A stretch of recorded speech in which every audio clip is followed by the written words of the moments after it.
Coube a mim trazer a palavra para os irmãos nessa noite. E é muito gratificante, poder trazer a palavra aqui no primeiro domingo do ano. Domingo que a gente pode pensar em coisas novas. A gente define as nossas metas de virada de ano, aquela listinha básica, vou fazer mais exercício, vou ser mais saudável, vou juntar um dinheiro para viajar, comprar um carro. E aqueles que são crentes fazem assim, não, eu vou ler a Bíblia toda esse ano, vou orar mais, vou estar mais na presença dos irmãos, participando mais do culto. E a gente precisa realmente de metas para a nossa vida, precisamos definir direcionadores, porque nosso tempo ele é finito, nós temos só 24 horas no dia, um dia nós vamos morrer, então nossa passagem aqui, ela não é um tempo indeterminado. Então é bom que nós tenhamos esses direcionadores na nossa vida para que a gente use o tempo da melhor maneira possível. Mas tem uma coisa que normalmente a gente não coloca como meta, e essa deveria ser nossa meta número 1, se a gente for pensar bem, que é o louvor a Deus.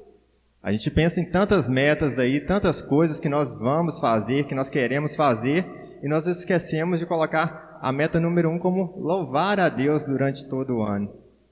E por que essa meta ela é importante? À primeira vista pode ser uma meta meio esquisita de se pensar, vou colocar a meta aqui como louvar a Deus.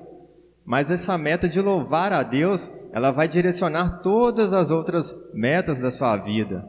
Aquele que louva a Deus vai estar buscando mais a palavra de Deus, vai estar orando mais, vai estar participando mais da comunhão, vai estar cuidando mais daquilo que Deus entregou à vida dele, que é os bens, que é a saúde, que é a família. Então essa meta de louvar a Deus, ela é um direcionador. E quando eu falo de louvor a Deus, eu não estou me referindo apenas a cânticos, aquele momento que a gente está aqui cantando, aquela coisa gostosa que aquece o nosso coração, mas o louvor como uma vida devotada a Deus, como uma vida entregue ao altar de Deus durante todos os dias de sua vida. E para continuarmos meditando nesse tema, vamos estar abrindo nossas Bíblias no Salmo de número 146.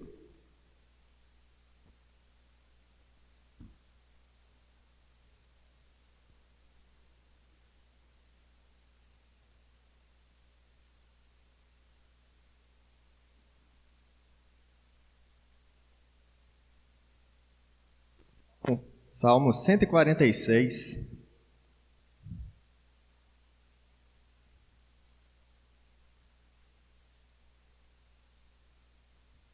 Diz assim a palavra de Deus, Salmo de número 146. Aleluia!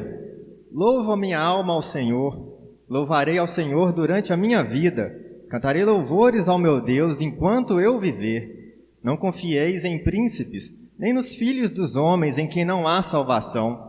Sai-lhes o espírito e eles tornam ao pó. Nesse mesmo dia perecem todos os seus desígnios.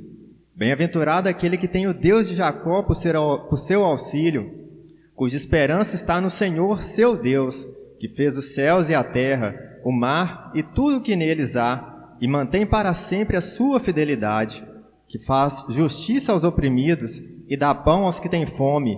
O Senhor liberta os encarcerados, o Senhor abre os olhos aos cegos, o Senhor levanta os abatidos, o Senhor ama os justos, o Senhor guarda o peregrino, ampara o órfão e a viúva, porém transtorna o caminho dos ímpios.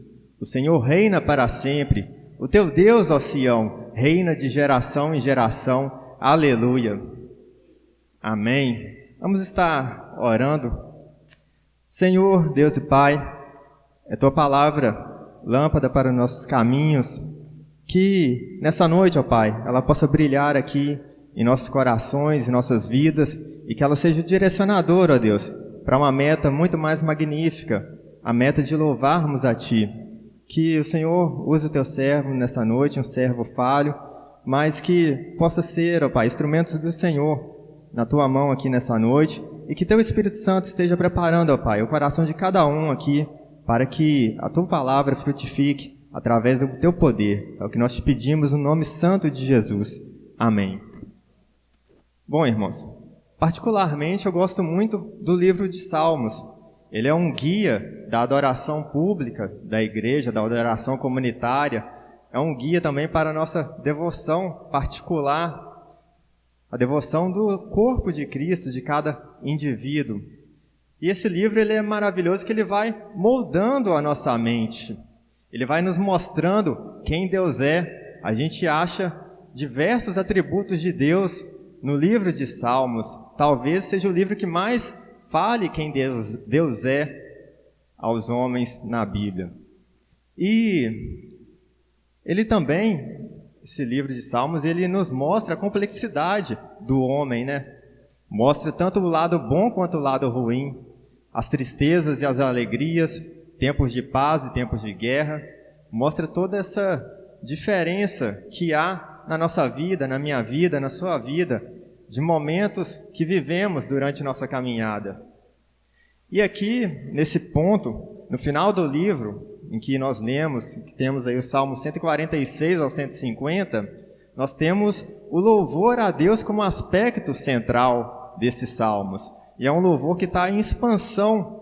O Salmo 146 que nós lemos, ele começa com um louvor íntimo. Louvo minha alma ao Senhor, louvarei ao Senhor durante minha vida, cantarei louvores ao meu Deus enquanto eu viver. É um louvor mais pessoal. O Salmo 147 já é um louvor da congregação, um louvor da comunidade ali. O Salmo 148 já traz uma expansão para os céus, para a criação, os anjos, para a terra, a natureza, os homens. O Salmo 149 é um louvor da comunidade, daqueles que são a Assembleia dos Santos. E o Salmo 150 nos chama a todo ser que respira, louve ao Senhor. E como já diz a maioria dos catecismos reformados, inclusive o Batista, o fim principal do homem é glorificar a Deus e deleitar-se nele para sempre. E muitas das vezes a gente perde isso de vista. Se a gente não tomar cuidado, as coisas vão nos assolando e a gente esquece desse detalhe que devemos louvar a Deus. Perdemos a importância desse louvor diário, perdemos a importância do que isso significa para a nossa vida, de que esse alimento que nós recebemos ao louvarmos a Deus nos fortalece. Nós perdemos essas coisas. E isso nos leva a ter uma religião deformada quando nós esquecemos desse detalhe. E quando eu falo de religião aqui, eu falo da maneira que nós nos ligamos a Deus, né? Que a palavra religião, ela tem essa conotação de religar a Deus. Quando nós esquecemos da primazia do louvor a Deus em nossas vidas, a nossa religião ela pode se tornar deformada de diversas maneiras. E vou citar só alguns exemplos para ser breve aqui.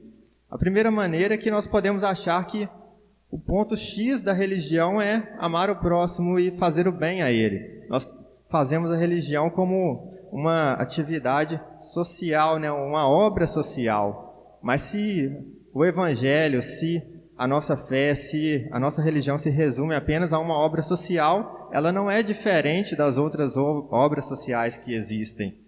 E o Evangelho, ele é uma obra social, ele transforma vidas, ele cuida do próximo, mas ele não é só isso, ele tem uma mensagem maior do que só a mensagem da obra social. Uma outra coisa que nós podemos muitas vezes confundir com uma verdadeira religião é estarmos sempre frequentes, sempre participando de atividades na igreja ou atividades que sejam ligadas ao cunho religioso. Mas uma coisa que a gente tem que ter em mente é que os fariseus, eles faziam isso e nem por isso eles receberam aplauso de Jesus ali. Eles foram confrontados, Jesus sempre pegava pesado com eles.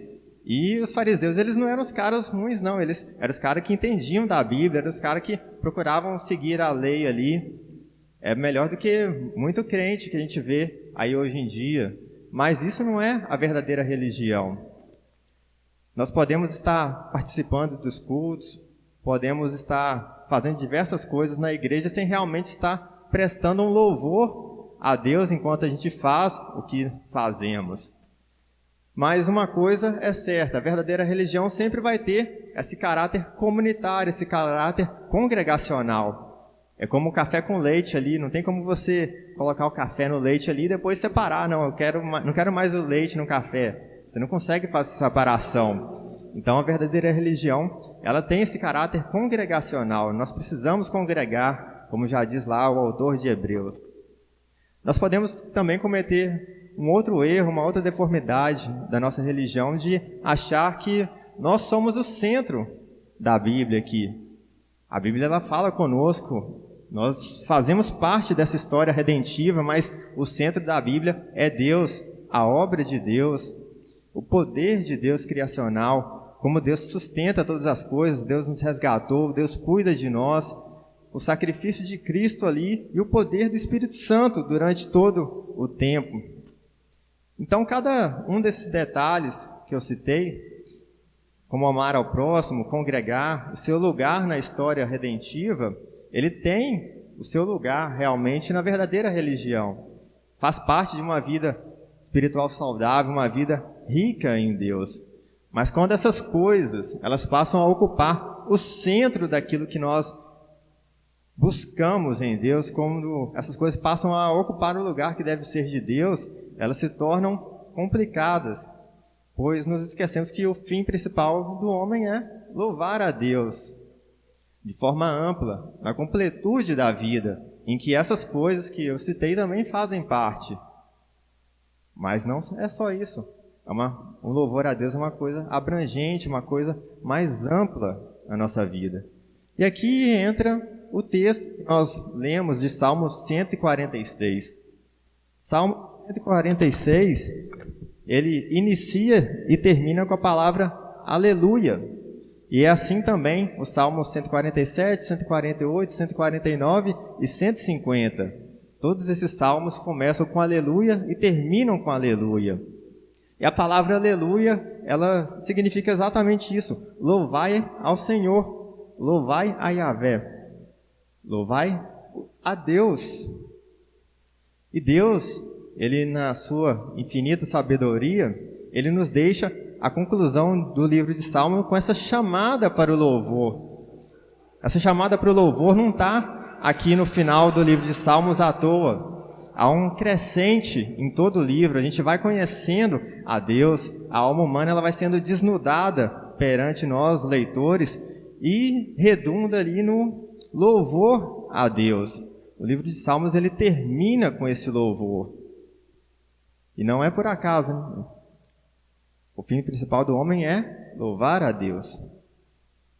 E nós temos que entender que o conhecimento de Deus, o conhecimento dos atributos de Deus, o conhecimento de nós perante a Deus, de nossa posição na criação divina, a qual nós fazemos parte, ele não é para que nós nos ergamos em soberba, não é para que nós achemos que nós sabemos uma coisa que as outras pessoas não sabem.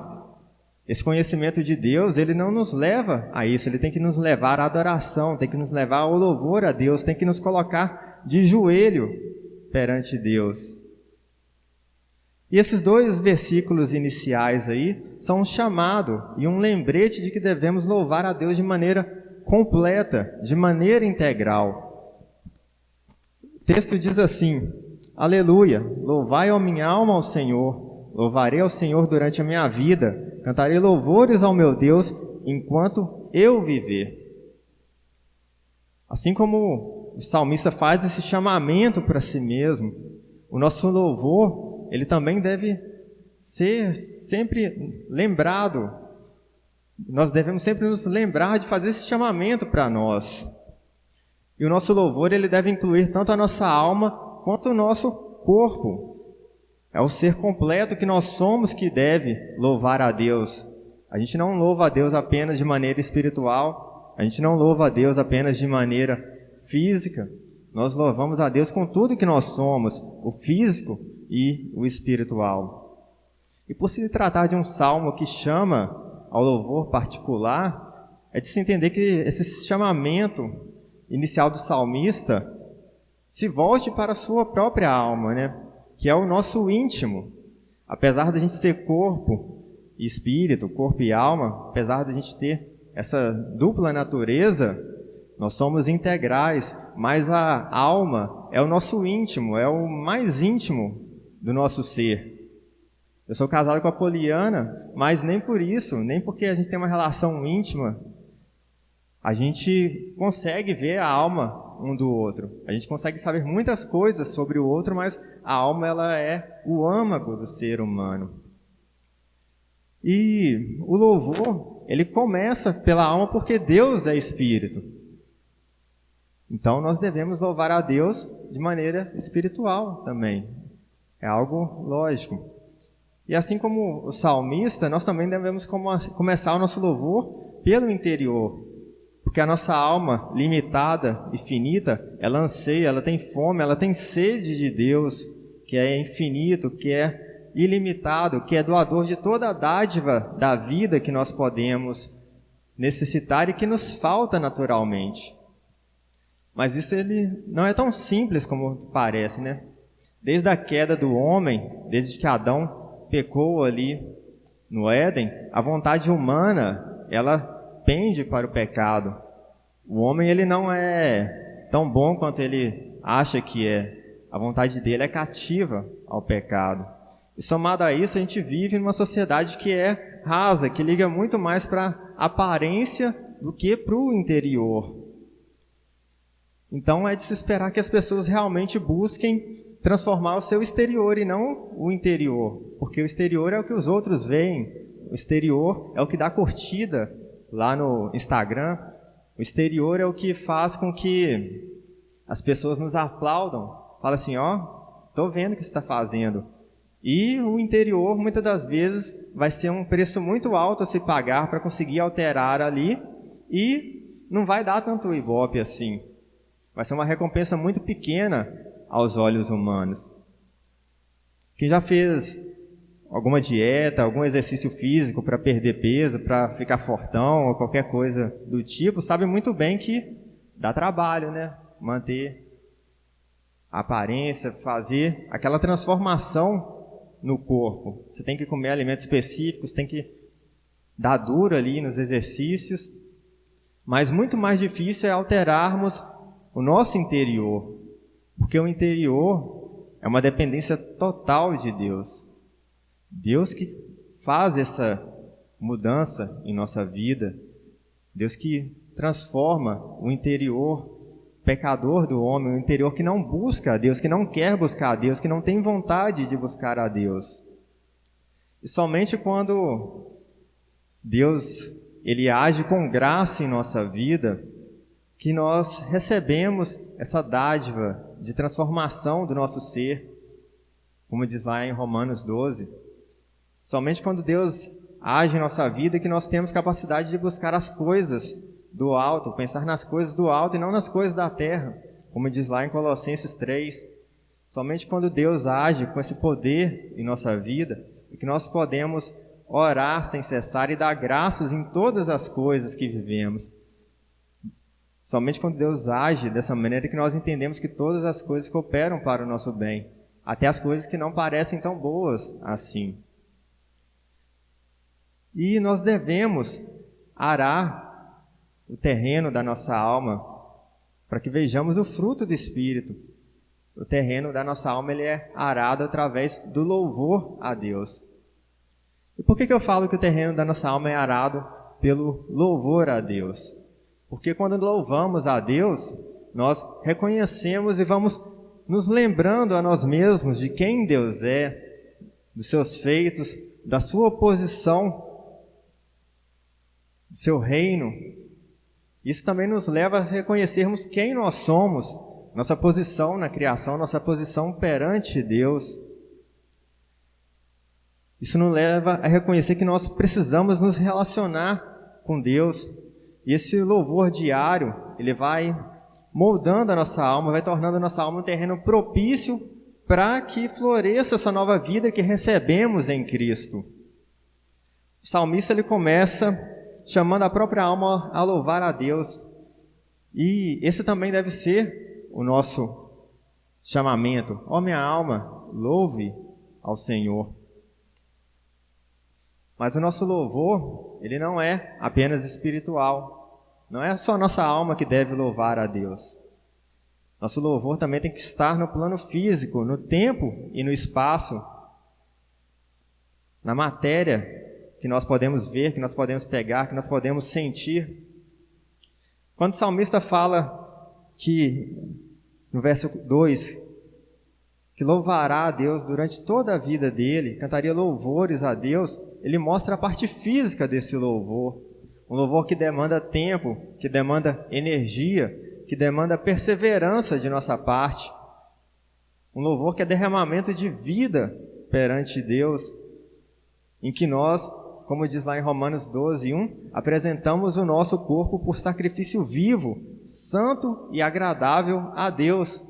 O nosso corpo como sacrifício vivo. O salmista ele não está chamando ali ao louvor de uma noite, ao louvor das 7h30 às 9h. O salmista está chamando um louvor para a vida, um louvor para a caminhada, um louvor para todo o tempo da existência.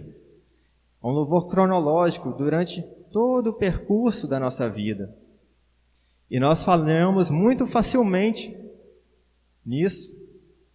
A gente começa a cuidar dos aspectos da nossa vida, cuida de uma coisa aqui, do estudo ali, do trabalho aqui, do entretenimento, do descanso, e o tempo que sobra é o tempo que a gente louva a Deus. O mundo à nossa volta, ele molda o nosso tempo de louvor, sendo que deveria ser o nosso louvor que molda a maneira como nós agimos no mundo em que vivemos. E mesmo quando nós estamos aqui na igreja, irmãos, muitas das vezes nós não estamos aqui realmente louvando a Deus. Infelizmente é isso. Às vezes a gente está cumprindo uma agenda, às vezes a gente está querendo agradar a uma pessoa que a gente está saindo, o pai, a mãe. Às vezes a gente está querendo cuidar da nossa boa reputação. Às vezes a gente está querendo apenas crescer em alguma coisa intelectual. E por isso o salmista ele nos chama a um louvor integral, um louvor que contempla tanto a alma quanto a nossa realidade física. E aqui temos uma aplicação importante desse texto, esse chamamento do salmista para o louvor, tanto da alma quanto da vida, deve ser também o nosso chamamento, deve ser também a nossa atenção. Nós temos que falar assim todo dia. Ó minha alma, louva o Senhor. Louvarei o Senhor durante toda a minha vida. Deve ser algo que nós temos que estar sempre relembrando, porque é algo fácil de esquecer. Quando a gente coloca isso como base para a nossa existência, a gente consegue fazer realmente as coisas para a glória de Deus. E a gente tem que fazer isso em completude de vida, precisamos fazer isso em completude do nosso ser, tanto físico quanto espiritual, quanto a alma. E temos que entender que a graça que nos alcançou, a graça de Deus, ela gera uma resposta em nossa vida. E essa resposta é uma vida que vive em louvor, em santidade de vida perante Deus. Se a graça ela não está custando nada para nós, se a graça ela não está cobrando nada da gente, às vezes a gente está apenas procurando intelectualizar a graça para achar uma maneira de nos aliviarmos da culpa, uma maneira de nos aliviarmos de algo que nós temos como acusador diante de nós. Mas dando prosseguimento ao nosso texto, após esse chamamento para o mais importante, que é o louvor a Deus, o restante do salmo ele vai fazer um contraste entre o reinado dos homens e o reinado de Deus, o reinado daquele que nós devemos o louvor, que é a Deus. E o salmista ele começa fazendo um alerta sobre a confiança nos homens em seus reinados, aí no versículo 3 e 4. Diz assim: não confieis em príncipes, nem nos filhos dos homens em que não há salvação. Sai-lhes o espírito e eles tornam ao pó. Nesse mesmo dia perecem todos os seus desígnios. Isso é uma coisa importante de termos em mente, irmãos, porque nós somos pó. Nós somos finitos, somos pecadores, somos falhos, somos limitados. E muitas das vezes a gente confia mais no homem, confia mais em si mesmo, confia mais na obra humana do que no próprio Deus. E veja bem, irmãos, para o povo de Israel ali, isso era uma pedra de tropeço constante. Muitas das vezes a gente está lendo o texto bíblico lá e a gente vê o povo de Israel fazendo aliança com os homens e se esquecendo do que Deus tinha prometido para eles, do que Deus tinha falado que ia suprir para a vida deles. E via de regra, essa solução humana que a gente procura aí, às vezes ela pode ser um paliativo, mas ela nunca é o remédio que cura a nossa necessidade, ela nunca é a água que mata a nossa sede realmente. E nos nossos dias a gente tem que ter uma coisa clara no nosso coração, ainda mais que a gente vai estar aí esse ano de 2022, em ano eleitoral. Então, a gente tem que entender que partido político nenhum, líder político nenhum é a salvação. A salvação está somente em Deus, somente em Cristo. Quando a gente deposita a nossa fé salvadora nos homens, em partidos, em que quer que seja, nós estamos louvando mais ao homem do que a Deus. Nós estamos conferindo ao homem um poder que não é dele, um poder que não deve ser dado ao homem. E parafraseando o salmista aí, a gente pode ler assim, esse versículo: não confie em direita, nem na esquerda, nem nos homens que por pouco tempo estão ali nos representando, pois neles não há salvação. A salvação não está na política, a salvação não está no dinheiro, a salvação não está no bem que possuímos, no poder que podemos ter. E por mais que governos sejam importantes, e eles são importantes, eles não podem realmente nos salvar. Alguns podem ser melhores que os outros, mas em todos os casos eles se encaixarão mais na imagem do Adão caído do que na imagem do Cristo ressurreto. Eles refletem mais a queda humana do que a glória de Deus.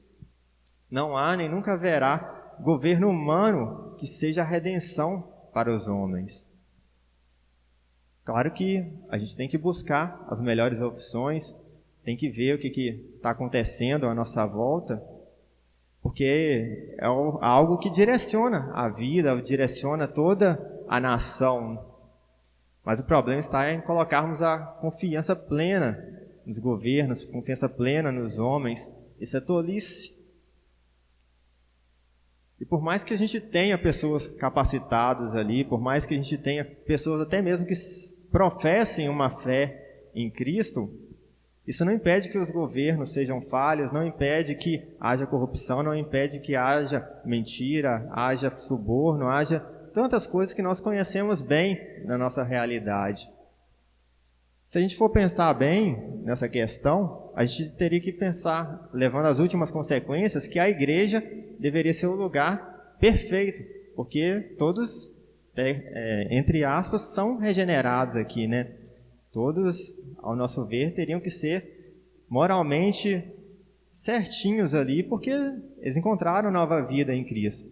Mas, enquanto houver o homem, a mão do homem ali, enquanto não houver a segunda vinda de Cristo, enquanto o homem não for glorificado, o pecado vai estar entre nós, vai haver problemas. Até a igreja, que é uma bênção na vida das pessoas, ela é formada por homens, ela é formada por pecadores que estão em fase de tratamento, que se arrependem, que caem, que se arrependem, que caem, que encontram graça de Deus na vida, na caminhada. Homens regenerados, mas ainda não glorificados. E esses homens, essas instituições, os governos, elas não são a fonte da nossa salvação. Pois como o salmista diz, sai-lhes o Espírito e eles tornam ao pó. Nesse mesmo dia perecem todos os seus desígnios. Desde o pecado de Adão ali no Éden, as coisas são assim, e assim vai ser até que Cristo venha definitivamente. E ao fazermos isso, depositarmos nossa confiança, darmos nosso louvor ao homem e não a Deus, nós estamos fazendo como Adão ali, estamos desviando o nosso foco de Deus, estamos encantados com a ideia do homem sendo a solução, do homem sendo o centro, e esquecemos que Deus é o centro, que Deus é a solução, que Deus é o que rege a vida. Deixamos de louvar a Deus e louvamos a criação, como Paulo já fala lá em Romanos, capítulo 1.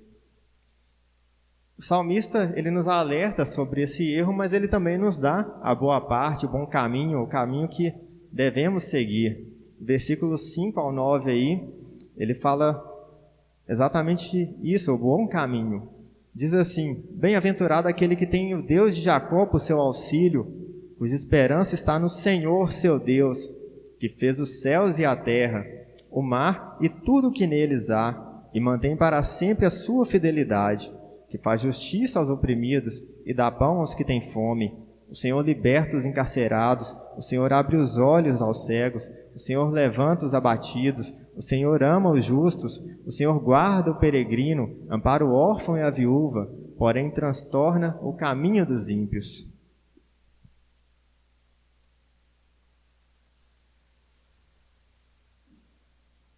Por um lado, a gente tem o alerta para não confiarmos nos homens. No outro, a gente tem essa grande lista do porquê nossa confiança deve estar em Deus e, consequentemente, também o nosso louvor deve ser para Ele.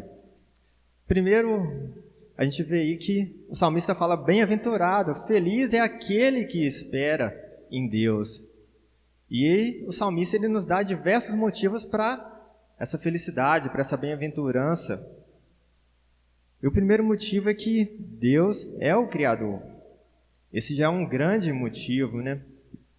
Pois se há alguém que conhece todas as coisas, é Deus. Deus criou, Deus conhece cada detalhe da criação, Deus sabe o que nós precisamos e o que nós precisamos. Como diz aí, Deus aí criou todas as coisas, céus, terra, mar e tudo quanto neles há. E Deus ele não só criou, mas Ele sustenta a criação dele. Ele sustenta a nossa vida, sustenta todas as coisas criadas, inclusive a vida do homem, que como nós lemos ali no versículo 4, sai-lhes o espírito e torna-o ao pó. Se Deus chamar o espírito do homem ali, o homem cai duro ali no chão e morre, simplesmente. É Deus que sustenta a vida. E se a própria palavra que nós lemos aqui, a palavra do Criador, a Bíblia Sagrada, ela nos diz que precisamos de salvação e que essa salvação está em Deus, não nos homens, por que nós buscamos a solução em homens, em governos, em instituições e não em Deus, como o salmista nos aconselha? Se nós sempre estivermos louvando a Deus, se nós sempre estivermos arando a terra do nosso coração, vai ser algo constante lembrarmos disso, lembrarmos que a salvação está em Deus, que nós precisamos de Deus, principalmente. E nós temos que ouvir essa palavra e deixar que ela frutifique em nosso coração. Além de Deus ele ser o Criador, Ele mantém para sempre a sua fidelidade, como diz aí no finalzinho do versículo 6. E diferente dos homens, Deus ele não morre, Deus ele é infinito, a fidelidade dele não muda, as promessas dele não mudam, ele continua o mesmo, ele não é deposto do seu reino ali. A gente não vai fazer uma eleição para falar assim, não, eu cansei de Deus, agora eu quero escolher uma outra pessoa para reinar sobre a criação. Não tem isso, Deus ele sempre será o rei da criação. E Ele é fiel, Ele fez diversas promessas que se cumpriram, estão se cumprindo e irão se cumprir. A palavra de Deus ela não falha, quer seja para juízo ou quer seja para a redenção. Deus ele já nos prometeu um Salvador e esse Salvador ele já veio. Como diz lá no credo apostólico, ele foi concebido por obra do Espírito Santo, nasceu da Virgem Maria, padeceu sob o poder de Pôncio Pilatos, foi crucificado, morto, sepultado, desceu ao Hades, ressuscitou ao terceiro dia, subiu aos céus e está sentado à mão direita de Deus Pai Todo-Poderoso, de onde há vir a julgar os vivos e os mortos.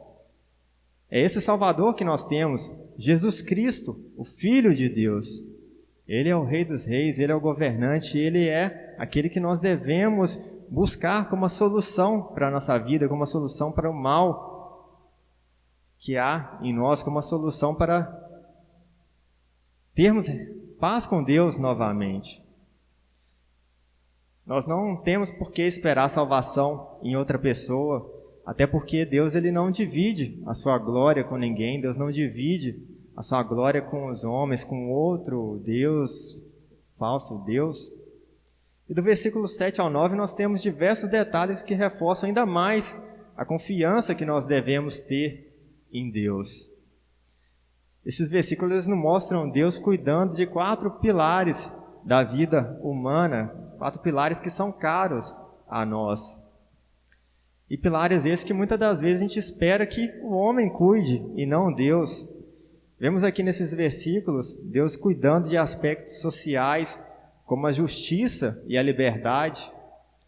A gente vê aí Deus cuidando de aspectos econômicos, como o amparo ao órfão e à viúva.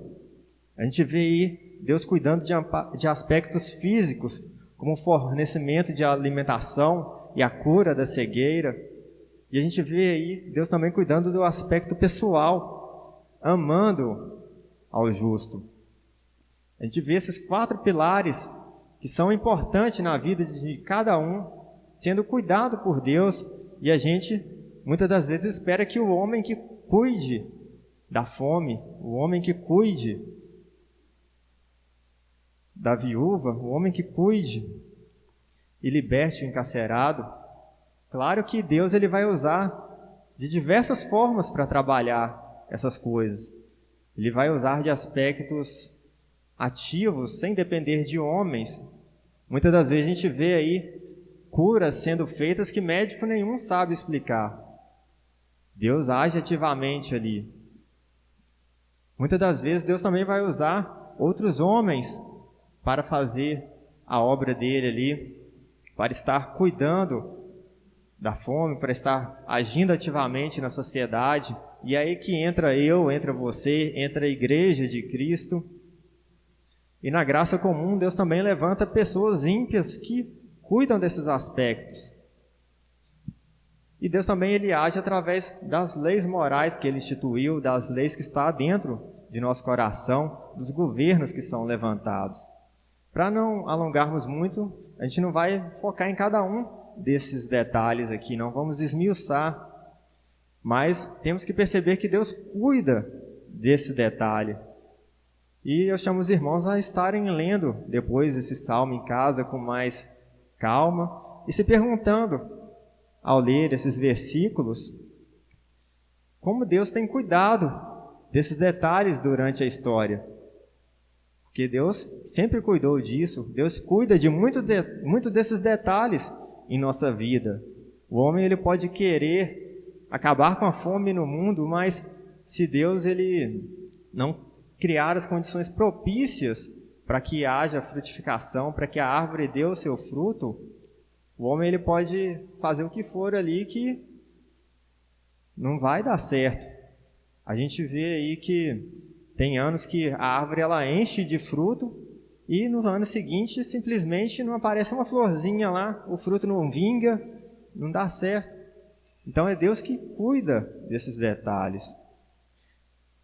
E finalizando aí no versículo 10, a gente tem algo importante aí. O Senhor reina para sempre, o teu Deus, ó Sião, reina de geração em geração. Aleluia! Se o reino dos homens, ele é passageiro, se os homens morrem, se os governos vêm e vão, uma coisa é certa, o reino de Deus, ele dura para sempre. O reino de Deus, ele não vem e vai. Apesar de a gente ver as coisas como estão, a gente tem que ter essa certeza que Deus está lá assentado no seu alto e sublime trono, reinando e cuidando de todas as coisas. Porque Ele é o Criador, Ele é o único ser infinito. O homem, finito como é, nunca vai conseguir tirar Deus do seu trono. Mas apesar de Deus já estar reinando ali, nós vivemos no já e o ainda não do reino. A gente já experimenta esse reino de Deus instaurado principalmente ali em Cristo, mas a gente não experimenta a plenitude desse reino que vai ser instaurada quando Jesus vier a segunda vez, quando Jesus vier na sua segunda vinda. Somente quando Jesus vier essa segunda vez que nós vamos experimentar o reino pleno de Deus, o reino de justiça perfeita de Deus. Mas quando nós louvamos a Deus, quando nós vivemos uma vida que glorifica Ele, quando nós fazemos da nossa vida um louvor contínuo a Deus, nós já estamos exibindo a este mundo caído, esse reino de Deus. Nós estamos exibindo a luz que brilha e que brilhou em nosso coração ao mundo que vive em trevas. Enquanto isso, é nosso papel sermos esse ser que louva a Deus, esse ser que louva a Deus em sua integralidade. E nós precisamos fazer como o salmista nos diz aí, fazer uma firme resolução de que enquanto vivermos, louvaremos ao Senhor em nossa alma, em nossos corpos, no particular e no público, uma vida integral, declarando assim como o início e o fim deste salmo, aleluia, louvado seja o Senhor. Essa tem que ser nossa meta de 2022, tem que ser o nosso direcionador, uma vida que louve a Deus e que possamos pensar a respeito disso, meditarmos neste salmo e esperarmos que consigamos mantermos firmes no propósito de louvor a Deus. Vamos estar orando neste momento. Senhor, Deus e Pai, te agradecemos, ó Deus, por Tua palavra, que ela fale aos nossos corações durante esta noite, durante esta semana, durante todo este ano, durante toda a nossa vida, ó Pai. Que possamos, ó Deus, estarmos firmes e resolutos em louvar a Ti, estarmos firmes em colocarmos o louvor ao Senhor como nossa principal meta de vida, como aquilo que vai nortear todos os nossos passos, aquilo que vai nortear a nossa ação social, a nossa vida na comunidade, a nossa vida no trabalho, nas escolas, e que possamos, ó Deus, contar com Sua graça para isso, contar com o poder do Teu Espírito Santo, ó Pai, porque se depender de nossa força, se depender de nós mesmos, nós falharemos, ó Deus. Então, ajuda-nos, ó Pai, fortalece-nos e que possamos prosseguir nesse bom caminho que é louvar a Ti durante todo o tempo. É o que nós te pedimos no nome santo do Teu Filho amado Jesus. Amém.